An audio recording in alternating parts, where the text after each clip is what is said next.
All right. Hello and welcome to my studio. No, this is not a joke. It is intentionally empty for a reason, and we're going to talk about that. So this video is going to be a little bit different than my past videos. I haven't really done any videos in the past where it's just a straight up discussion, but I've been wanting to make a video like this for a long time. And I always think about this, gear acquisition syndrome, what is the right amount of gear? What's the perfect setup? What's the perfect combination of things? Lately, I've really been focusing on just using like one or two boxes at a time and really been enjoying that approach. So I'm just going to talk about kind of how I approach creating music and how I approach recording music and how I lay out my studio because I do have a full-time job, and at the end of the day, I need to maximize the amount of time that I get to actually create music. Most of the time, this is exactly what my studio looks like. Whenever I want to start creating music, behind me, obviously you can see that I have a lot of gear, right? So now I believe that less is more when it comes to your actual setup itself, or when it comes down to, what you're actually using to create music. You can create so much with just one of these boxes. I mean, it's just insane. You don't need all this huge collection of stuff.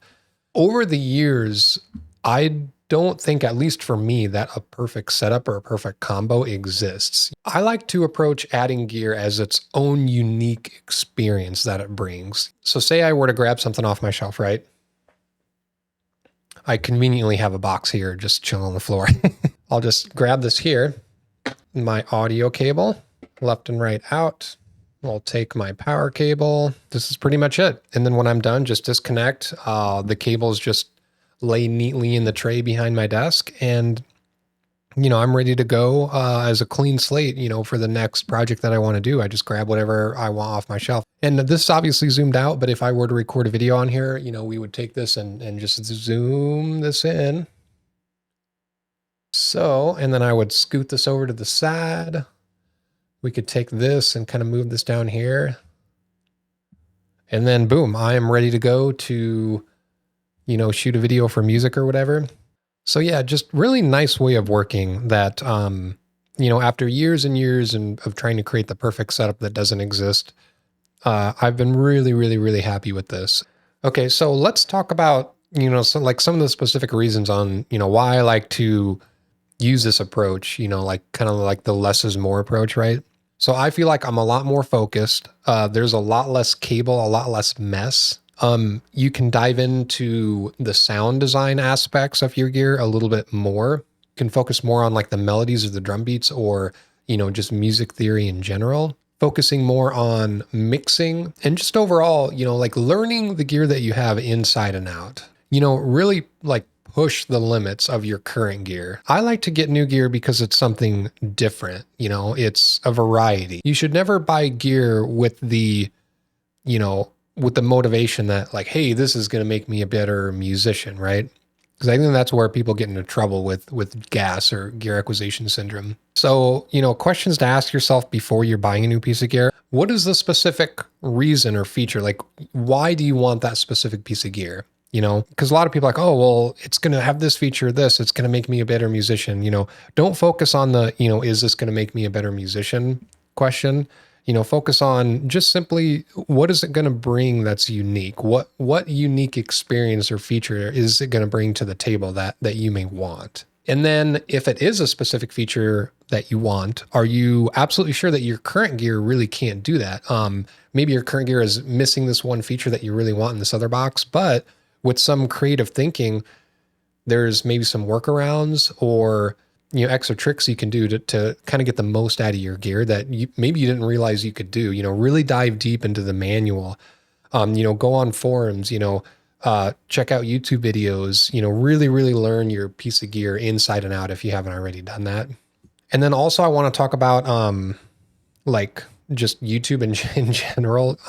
There was a comment on a video. I don't remember what video it was, but it was a very useful piece of advice, this comment. And I don't remember exactly what it said, but it went something along the lines of, it's better to watch videos of gear that you currently own rather than to watch videos of pieces of gears that you don't own, because the more you watch videos of gear that you don't own, the more you're going to want that. You know, there's a lot of amazing musicians out there, and if you see something that is just amazing, an amazing piece of music made with this piece of gear, then you might get it stuck in your head. Well, I need that piece of gear, right? Well, that's just one tool that musician made to create that. You know, you don't necessarily need exactly what they used.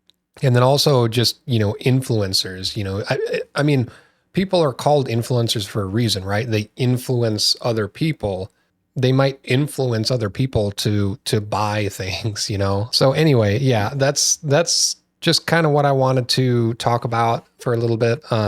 That's been my approach lately to making music, and I really like it. So if you want to buy gear, then I think you just have to ask yourself the right questions.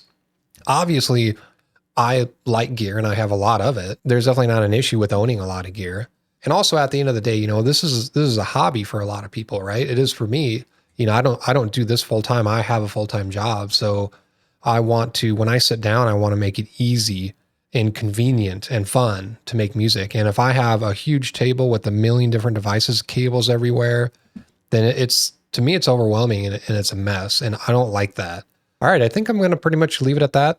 If you've stuck around for this long, thank you so much for listening and watching. And if you have any advice to share on, you know, setups or just how you approach making music, buying gear, you know, all that good stuff, you know, let me know in the comments. And thank you so much again for watching, and I will see you in the next video.